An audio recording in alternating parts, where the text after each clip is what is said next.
Hari ini kita akan lanjutkan kembali, kita akan belajar kebenaran firman Tuhan supaya hidup kita semakin diubahkan menjadi serupa segambar dengan Tuhan. Karena perjalanan kehidupan kita memang harus menjadi serupa segambar dengan Tuhan. Kalau kita menjadi orang percaya, jadi orang Kristen, kita nggak ada perubahan, ya perlu dipertanyakan. Karakter kita harusnya menyerupai Kristus. Sikap kita, cara pandang kita, penilaian kita, seluruh kehidupan kita semakin mencerminkan kemuliaan Tuhan. Jadi orang itu melihat manifestasi Tuhan dalam kehidupan kita. Selama ini orang melihat apa? Kita sering ngomong apa? Kita sering komentar apa? Itu membuktikan kita ini sebenarnya siapa. Kita komentarnya seperti Kristus atau kita komentar seperti orang dunia. Kita nggak bisa lagi pakai penilaian kita untuk menilai orang lain. Kita nggak bisa menghakimi orang lain menurut cara pandang kita sendiri. Tuhan punya cara pandang yang berbeda. Kadang seringkali kita ini ngerti kebenaran, merasa tahu semuanya. Kita tahu firman, kita berhak menghakimi dan menilai orang lain. Kita merasa punya hak untuk menilai orang lain itu berdosa, bersalah, orang lain tidak punya masa depan, orang lain layak dihukum, dan lain sebagainya. Setelah kita pelajarin apa yang dilakukan Yesus di muka bumi, dia ketika ketemu dengan pelacur, ketemu orang yang kedapatan berzina, apa yang terjadi? Dia tidak menghakimi, dia tidak menuduh, justru dia memberikan pengampunan. Tapi kita seringkali melebihi Yesus dalam penilaian dalam segala hal. Kita mau belajar berubah dalam segala hal. Jangan sampai pikiran kita dicemarin, dikotorin dengan hal yang berdosa. Cara pandang kita melihat pasangan kita yang memiliki kelemahan dan kekurangan pun harus berbeda. Cara kita melihat setiap masalah pun harus berbeda. Harus pakai cara pandang firman Tuhan. Sehingga hidup kita semakin hari semakin diubahkan menjadi serupa segambar dengan Kristus. Hari ini buka bersama saya di 2 Korintus pasal yang ke-5, melihat yang ke-15. Dan Kristus telah mati untuk semua orang. Memang Yesus telah mati untuk semua orang untuk menebus dosanya, tapi nggak semua orang mau percaya. Hanya yang mau percaya kepada dia sebagai Tuhan dan Juru Selamatnya, dia akan diselamatkan. Sampai hari ini nggak semua orang percaya, bahkan menghujat, mengolok-olok. Tapi kita yang sudah mengalami kelahiran baru, kita anggap Yesus Kristus sebagai Tuhan, kita sembah dia, kita agungkan, kita tinggikan dia. Kita hormatin dia lebih dari apapun juga. Lebih dari anggapan apapun manusia, kita hormatin Tuhan sebagai Raja. Kita diselamatkan. Sampai hari ini Bapak Ibu, ketika engkau masih berdosa, didapatin melakukan kesalahan dan pelanggaran, Tuhan masih berikan masa depan. Sekalipun engkau hari ini bejat kelakuannya, jahatnya bukan main, busuknya bukan main, masih ada kesempatan sampai hari ini. Kasih karunia Tuhan masih tersedia. Bapak Ibu melakukan dosa sejahat apapun, kalau engkau datang sama Yesus masih diampuni. Selama kasih karunia masih tersedia, kita masih akan terima pengampunan. Tapi kalau engkau melakukan kejahatan dan tiba-tiba engkau dipanggil Tuhan, selesai hidupmu. Tidak ada lagi kesempatan untuk bertobat. Sekali masuk neraka, tidak ada lagi kesempatan untuk balik lagi dan bertobat. Selama kita tinggal di bumi, kita yang harus bertobat. Kita yang harus berubah. Belajar firman itu merubah yang di dalam diri kita. Kita belajar firman bukan untuk menghakimi orang lain, bukan untuk merasa lebih hebat dari orang lain. Kita belajar firman pertama kali untuk merubah yang di dalam diri kita yang busuk, yang jahat ini, diselaraskan dengan firman dan diubahkan sesuai firman, supaya hidup kita semakin hari semakin berjalan dalam ketetapan ilahi. Yesus sampai hari ini kasih karunia-Nya tersedia. Dia mati buat kita semua, dan sampai hari ini darahnya masih tersedia mengampuni dosa kita. Kalau engkau sedang melakukan dosa dan kejahatan kayak apapun, apalah disebut namanya dosanya, apalah kejahatan yang kayak seperti apapun juga, minta ampun sama Tuhan dan balik sama Tuhan. Tuhan sanggup ampuni, Tuhan sanggup pulihkan hidupmu. Bahkan Tuhan sanggup pakai hidupmu dalam perkara-perkara yang lebih dahsyat. Dan Kristus telah mati untuk semua orang, supaya mereka yang hidup tidak lagi hidup untuk dirinya sendiri. Kita yang percaya Kristus, selama kita tinggal di bumi, kita hidup bukan untuk diri kita sendiri, tetapi untuk Dia yang telah mati dan telah dibangkitkan untuk mereka. Kehidupan kita ini miliknya Kristus, Bapak Ibu, bukan punyamu sendiri. Ketika kita memiliki Yesus Kristus sebagai Tuhan dan Juru Selamat, dan kita masuk di dalam anugerah-Nya, kita dilahirkan kembali menjadi orang yang percaya Kristus, punya KTP Kristen, engkau tidak punya hak lagi atas hidupmu. Sepenuhnya hidupmu miliknya Kristus. Tapi tidak semua orang memberi hidupnya kepada Kristus. Orang yang hidup untuk Kristus artinya dia harus mati terhadap dirinya sendiri. Baca di kitab Galatia, saya sering kali khotbah, sepanjang 2022 saya ngomong pikul salib sangkal diri mati daging kok. Bapak Ibu, ketika kita memberi diri kita kepada Kristus, kita mati terhadap diri kita sendiri, kita memberikan kuasa, otoritas Kristus memerintah dalam hidup kita. Dia ngontrol dan mengendalikan. Jadi cara pandang kita, cara kita melihat pakai cara pandangnya Tuhan. Cara kita menilai pun pakai cara pandang Tuhan. Kita nggak mau ngomong sembarangan. Kita nggak mau hakimi orang. Dan kita nggak mau merasa paling pinter, paling hebat dibanding yang lain. Kita semakin rendah hati. Orang yang kenal Tuhan itu semakin rendah hati loh. Semakin hati-hati untuk bicara. Semakin hati-hati untuk komentar. Hati-hati semakin ada dalam hidupnya, ada penguasaan diri. Dia nggak mau ngomong sembarangan, takut nyakitin Tuhan. Dan takut membuat orang lain tersandung harusnya. Bukan malah tinggi hati. Orang yang mati terhadap dirinya sendiri memberi hidup kepada Kristus. Baru bisa dipimpin oleh Roh Kudus. Orang yang dipimpin roh artinya mati terhadap keinginan dan kemauannya ngikutin kehendak Tuhan. Orang-orang model kayak begini ya, karakternya pasti mencerminkan kemuliaan Tuhan. Di mana dia pergi, di mana dia ditempatkan, di mana dia ketemu orang, dia pasti jadi berkat. Hidupnya menjadi berkat bagi banyak orang. Tapi sekarang coba lihat, kehidupan kita sebenarnya seperti apa. Saya sampai hari ini belajar banyak. Dari apa yang saya ajarkan, dari apa yang saya pelajarin, dari apa yang saya baca. Saya harus belajar setiap hari mati terhadap diri sendiri. Kalau saya nggak mati terhadap diri sendiri, saya dipimpin oleh keinginan saya, kemauan saya. Dan ujungnya apa? Perbuatan daging dan sia-sia.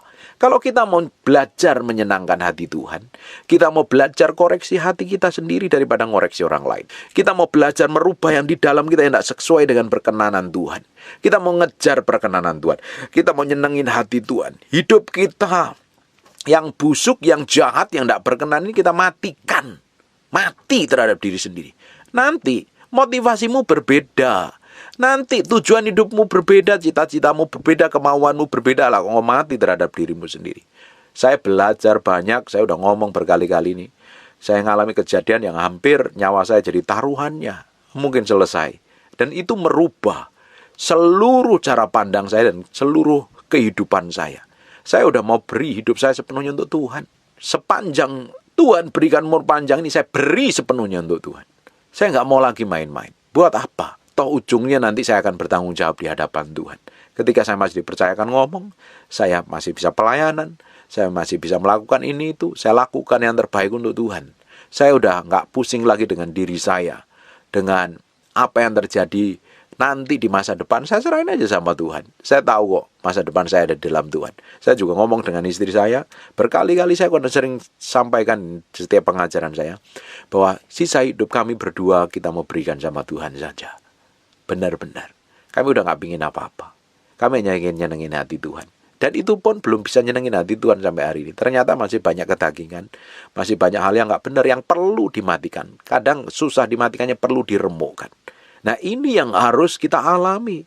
Kalau tidak, kita menjadi orang yang tetap tinggi hati. Coba perhatikan di ayat yang ke-16 ya.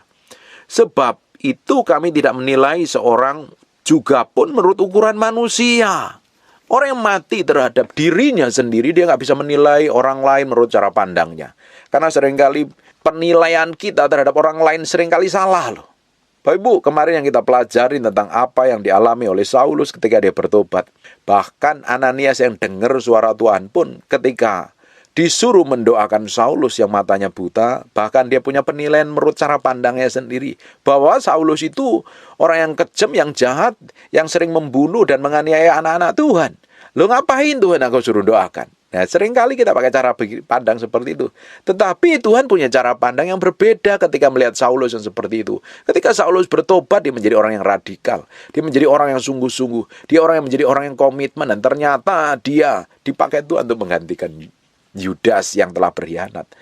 Para rasul menggantikan Yudas dengan pakai undi, memilih Matias, dan nama Matias yang disebut hanya 2 kali. Padahal Tuhan beri ganti seorang rasul yang hebat yang dipercayakan nulis 3/4 perjanjian baru, namanya Rasul Paulus. Ini rasul yang luar biasa, memberitakan Injil kepada orang-orang yang nggak kenal Tuhan, bukan bangsa Yahudi, jadi berkat di mana-mana. Dan Bapak Ibu lihat, Tuhan pakai dengan menyatakan kemuliaan yang luar biasa. Tuhan punya cara pandang yang berbeda. Kita harus ngikutin cara pandang Tuhan. Kita jangan nilai orang lain menurut penilaian dan ukuran manusia. Seringkali salah. Nanti ujungnya menghakimi dan menilai. Karena kita nggak bisa kan menilai orang menurut cara pandang kita sendiri. Orang kita nggak bergaul, kita nggak memiliki hubungan yang dekat dengan dia. Bagaimana kita bisa menilai? Bagaimana kita bisa melihat dia punya hubungan dengan Tuhan atau dia nggak memiliki hubungan dengan Tuhan? Terus kita menilai, menghakimi. Seringkali penilaian kita salah. Berapa banyak seringkali kita menilai orang di sekitar kita semau kita sendiri, dan ujungnya ternyata malah nggak jadi berkat, malah jadi batu sandungan. Bapak Ibu, kalau engkau punya pasangan, suami dan istri, dan kamu menilai pasanganmu dengan cara pandang yang salah saja, akhirnya persepsimu salah, misunderstanding, ujungnya apa? Ribut. Coba kalau kita memiliki cara pandang Kristus. Apa yang kita lihat seperti Kristus lihat. Apa yang kita kerjakan seperti yang Yesus kerjakan. Apa yang terjadi dalam hidup kita? Mencerminkan kemuliaan Tuhan. Nah, level kekristenan kita harus sampai seperti itu. Kalau level kekristenan kita nggak sampai seperti itu, kita mudah menjadi orang yang menghakimi dan merendahkan, melihat kelemahan orang lain, ngomongin kelemahan orang lain, komentar buruk, komentar jelek, komentar jahat, menurut cara pandang kita sendiri.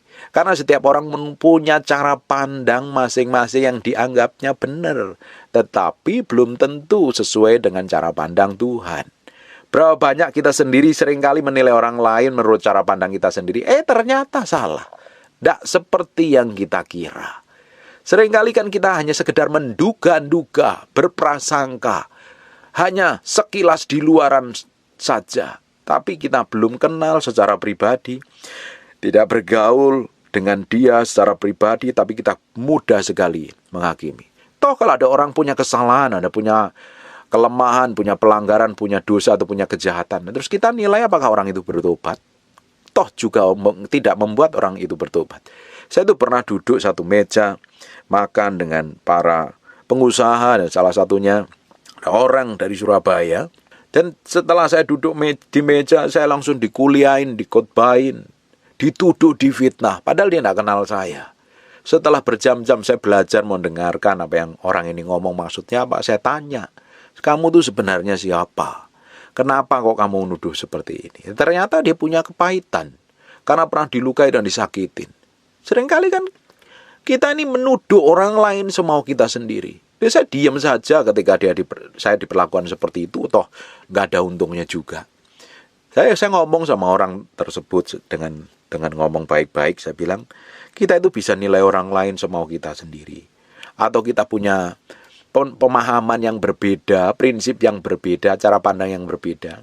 Atau mungkin orang lain itu benar-benar punya kesalahan.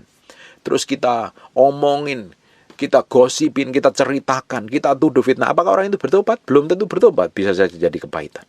Saya bilang, belajar kita memiliki cara pandang Kristus. Saya sampai hari ini belajar, tapi seringkali gagal, tapi saya terus berubah terus. Pingin memiliki cara pandang Kristus sepenuhnya. Sehingga saya memiliki cara ngelihat seseorang, ngelihat kejadian, ngelihat masalah itu dengan cara pandang kerajaan Allah. Saya ingin seperti itu. Dan saya terus belajar ke arah sana. Kita punya cara pandang kita sendiri. Cara kita melihat orang lain, melihat masalah, melihat kejadian dengan kacamata kita sendiri. Dari sudut pandang kita sendiri. Apa yang terjadi? Seringkali salah. Kita ngelihat kehidupan kita saja, perjalanan hidup kita atau masalah kita yang belum dijawab Tuhan, doa-doa kita belum mengalami breakthrough dan terobosan. Nah, kita ngelihat cara pandang kita ya terbatas, sebatas tembok barat, timur, utara, dan selatan. Tapi di balik tembok tadi masih ada hal yang lain. Kita harus pakai cara pandang Kristus. Cara kita melihat kesalahan orang lain pun kita harus memiliki cara pandang Kristus. Yesus melihat cara pandang yang berbeda ketika mendapatin Saulus punya otoritas untuk mengejar-ngejar anak-anak Tuhan untuk dibunuh dan dianiaya. Dia melihat kalau orang ini bertobat, dia akan jadi orang luar biasa. Dan ternyata kejadian beneran. Bapak Ibu, kita harus memiliki cara pandang Kristus. Seringkali saya kagum dengan apa yang dilakukan Tuhan kita yang namanya Yesus Kristus, Raja kita itu. Ketika mendapatin seorang yang kedapatan berzina, dia nyantai saja. Orang yang desak dia untuk hukum dan lemparin batu menurut hukum Musa. Dia ngomong dengan santai, kalau kamu merasa paling benar sendiri, tidak melakukan dosa, lempar batu pertama kali. Dan puji Tuhannya ya, Alkitab nulis loh, yang tua dulu pelan-pelan pergi, baru yang muda. Karena yang muda kenapa?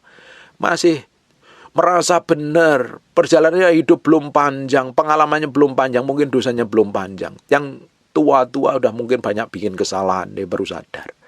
Ketika Yesus ketemu dengan seorang perempuan yang suaminya banyak alias dia kumpul kebo, apakah dia menghakimi, menuduh? Dia penuh kasih. Seringkali Tuhan itu ketemu orang-orang yang bikin pelanggaran dan kesalahan, yang menurut orang lain itu jahat dan bejat. Kalau orang lain harus dihakimi, cara pandangnya harus dibunuh, mungkin dibinasakan. Tapi Yesus punya cara pandang yang berbeda. Bukankah kita harus kenakan cara pandang Kristus hari ini? Ketika Yesus ketemu dengan Maria dan Marta, Marta merasa dirinya yang paling bekerja sendiri, paling benar sendiri. Marianya hanya duduk diam di kaki Tuhan. Malah nyuruh-nyuruh Tuhan, tuh suruh tuh Maria bantuin saya. Apa yang terjadi? Apakah Yesus marah? Enggak. Dia ngomong dengan penuh bijaksana. Kita kan harus sama menjadi seperti Kristus dalam sikap kita, tindakan kita, ucapan kita. Dalam kita membangun hubungan dengan semua orang. Bahkan saya membangun hubungan dengan istri saya pun, saya harus banyak belajar dan saya harus banyak ngalah. Kadang ada hal yang kita nggak sepaham, ya kita harus minta maaf. Kita harus bereskan ini supaya semakin hari hubungan kita semakin baik. Cara pandang saya seperti cara pandang Kristus, cara pandang istri saya pun memiliki cara pandang seperti Kristus. Kita harus memiliki kehidupan yang semakin hari semakin diubahkan. Bukan membabi buta gitu loh. Apa yang kita anggap benar, orang lain salah semua. Ya kita punya hak. Dan namanya kamu ngawur. Namanya bergajulan itu. Seenak perutmu sendiri. Kita nggak bisa bertindak seperti itu. Kita kalau ngerti ini saja ya. Kita itu menjadi orang yang berhati-hati dalam bertindak. Kita nggak mau ngomong sembarangan. Sekalipun melihat orang itu bikin kesalahan ya. Kalau Tuhan izinkan kita punya kesempatan untuk ngomong, kita ngomong empat mata. Kalau kita punya akses ke sana untuk ngomong empat mata. Tapi kalau kita nggak punya akses, kita nggak perlu omongin, kita perlu gembor-gemborkan. Bahkan kita perlu maki, kita perlu tuduh di media sosial. Nggak perlu, nggak ada gunanya. Toh yang kita omongin dia juga nggak bertobat kok. Kita yang malah menanggung dosa. Kita yang bikin kesalahan. Jangan-jangan yang punya kesalahan tersebut sudah bertobat. Tetap kita omongin. Kita yang malah celaka. Kita yang malah menanggung dosanya. Yang kita omongin dia yang bikin kesalahan sudah bertobat, kita tetap ngomongin. Nggak taunya dia sudah bertobat. Kita yang salah. Kita belajar pakai cara pandang Kristus, penilaian Kristus. Sebab itu kami tidak lagi menilai seorang juga pun menurut ukuran manusia. Dan jika kami pernah menilai Kristus menurut ukuran manusia, sekarang kami tidak lagi menilainya demikian. Punya cara pandang yang berbeda kan? Karena apa? Sudah mati daging, mati terhadap dirinya sendiri di ayat yang ke-15-nya, dan Kristus telah mati untuk semua orang supaya mereka yang hidup tidak lagi hidup untuk dirinya sendiri. Mati terhadap diri sendiri, hidupnya untuk Kristus, tapi untuk Dia yang telah mati dan telah dibangkitkan untuk kita.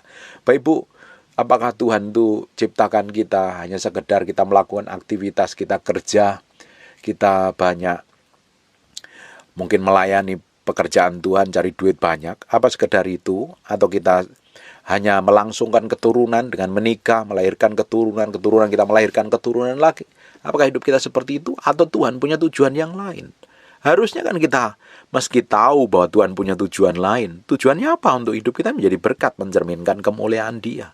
Kita nggak bisa menjadi berkat dan mencerminkan kemuliaan Dia kalau kita nggak mati terhadap diri kita sendiri.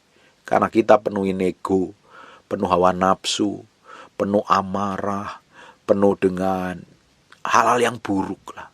Makanya kita perlu mati terhadap diri sendiri supaya hidup kita ini untuk Kristus. Benar nggak sampai hari hidup kita untuk Kristus? Sungguh hidup kita untuk Kristus atau hidup kita lebih banyak untuk diri kita sendiri? Atau kita kelihatan Kristen, posting tulisan yang kelihatan rohani, tapi tindakan kita seperti apa? Kelakuan kita seperti apa? Ucapan kita seperti apa? Benar nggak? Jangan-jangan hanya luarnya saja kita rohani, tapi kehidupan hari-hari kita malah busuk, bejat, dan jahat. Udah begitu, posting rohani, mulutnya jahat, emosinya meledak-ledak, simpan kepahitan, ngamuan, marah. Bagaimana mungkin bisa mencerminkan kemuliaan Tuhan? Kalau sudah seperti itu, harusnya ya berubah dan bertobat. Tidak heran banyak orang dunia itu tidak tertarik dengan orang Kristen. Tidak heran pembantumu tidak mau bertobat, sopirmu tidak mau bertobat. Karena apa? Ngelihat kelakuanmu nggak mencerminkan Kristus. Udah kikir, udah pelit, gampang ngomelan, gampang ngamuan. Bagaimana mungkin sopirmu atau pembantumu yang tidak kenal Tuhan, yang ngerti nilai-nilai kerajaan Allah bisa bertobat kalau caranya seperti itu? Bagaimana pegawaimu bisa bertobat kalau ngelihat kelakuanmu sebagai bos seperti itu? Sebagai pemimpin seperti itu? Tidak mencerminkan karakter kerajaan Allah. Kalau sudah seperti itu ya kita bertobat dong. Harusnya kita berubah. Saya berubah. Belajar berubah hari demi hari. Sakit nggak? Sakit. Kadang kita karena ngotot, ngeyel, merasa benar terus, nanti Tuhan tegur lewat masalah. Nanti Tuhan tegur lewat kejadian. Urusannya lebih rumit. Selama Bapak Ibu dengar firman, apa yang saya sampaikan ini, berubah, bertobat. Semakin hari semakin menjadi serupa segambar dengan Kristus. Jangan mengkukuan, jangan benernya sendiri, jangan pinternya sendiri, jangan hebatnya sendiri. Belajar merendahkan hati. Belajar kenal Tuhan. Malu dengan kelakuanmu loh. Malu dengan engkau identitasmu sebagai anak Tuhan, tapi tidak mencerminkan karakter anak-anak Tuhan. Malah mencerminkan karakter anak-anak setan. Kan menjijikkan yang seperti itu. Bagaimana mungkin orang di sekitarmu bisa bertobat? Orang ngelihat kelakuanmu. Beberapa kali saya ketemu orang, dan orang itu saya nggak ngomong apa-apa loh, hanya ajak ngobrol biasa, nggak cerita tentang apapun. Mereka merasa terberkati, bukan karena saya baik. Saya hanya mau bagikan nilai kerajaan Allah saja. Saya nggak ngomong yang muluk-muluk. Saya ngomong kehidupan hari-hari, tapi mereka merasa diberkati luar biasa. Saya berdoa, apa yang saya alami, Bapak Ibu juga alami. Hari ini kita belajar berubah dan bertobat kok. Saya bertobat, Bapak Ibu juga bertobat. Kita ini masih sama-sama dalam perjalanan menuju disempurnakan. Jangan sampai dalam perjalanan menuju disempurnakan kita itu ngotot. Benernya sendiri, hebatnya sendiri. Nah, begitu keras kepala. Bagaimana Tuhan bisa bentuk kamu kalau kamu punya kemauanmu sendiri? Hari ini belajar tunduk kepada Kristus sepenuhnya. Amin. Ayat yang ke-17, jadi siapa yang ada di dalam Kristus, kalau kita ini di dalam Kristus, kita percaya Tuhan, kita lahir baru, KTP-mu Kristen, entah itu Kristen lahir baru setelah engkau dewasa, atau enggak Kristen keturunan, harusnya kamu benar-benar mengalami perubahan. Karena orang yang lahir baru, ia adalah ciptaan baru. Yang lama sudah berlalu, sesungguhnya yang baru sudah datang. Makanya setiap orang harus mengalami Kristus. Sebenarnya Kristen itu nggak ada Kristen keturunan. Kristen harus mengalami pengalaman pribadi dengan Tuhan. Setiap orang harus mengalami pengalaman pribadi dengan Tuhan. Setiap orang harus mengalami pengalaman kelahiran baru. Kalau engkau mengalami kelahiran baru, engkau menjadi ciptaan baru di dalam Kristus. Kalau engkau sudah jadi ciptaan baru, harusnya kamu lupakan yang lama dan kamu lihat masa yang akan datang dengan ciptaan yang baru, dengan karakter Allah dalam hidupmu.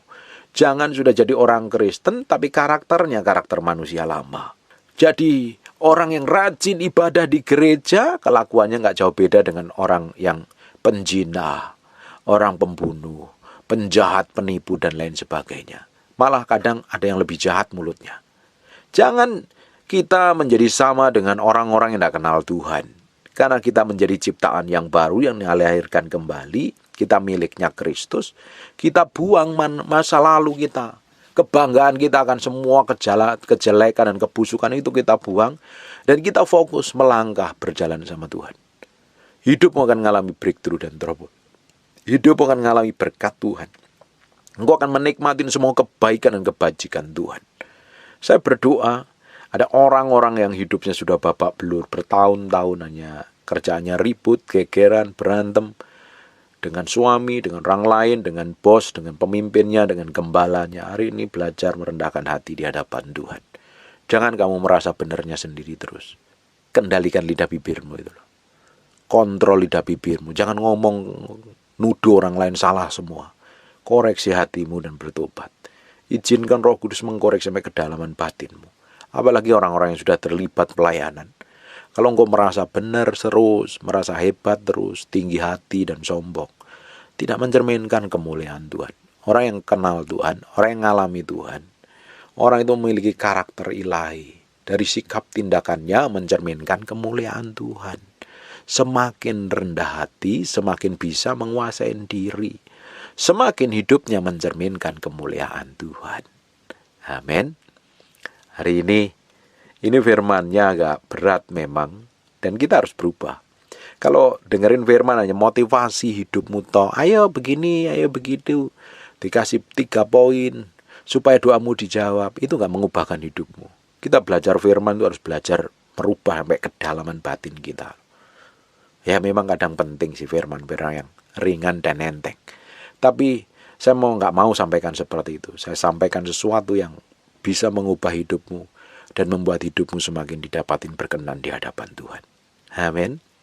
Stop nilai orang semaumu sendiri. Hari ini nilai sesamamu dengan cara pandang kerajaan Allah. Kau jadi orang yang bijaksana, penuh hikmat, ditempatkan di lingkungan apapun juga, hidupmu jadi berkat dan nama Tuhan dipermuliakan. Amin. Biar tambah hari, tambah menjadi serupa segambar dengan Tuhan. Dan Tuhan akan percayakan sesuatu yang ilahi dalam hidupmu. Bahkan Dia akan berkati hidupmu, jadi berkat bagi banyak orang. Semakin kenal Tuhan, semakin mati terhadap diri sendiri, semakin hidup dipimpin oleh Roh Kudus. Sekarang tutup matamu, tutup Alkitabmu, kita berdoa. Bapa, terima kasih.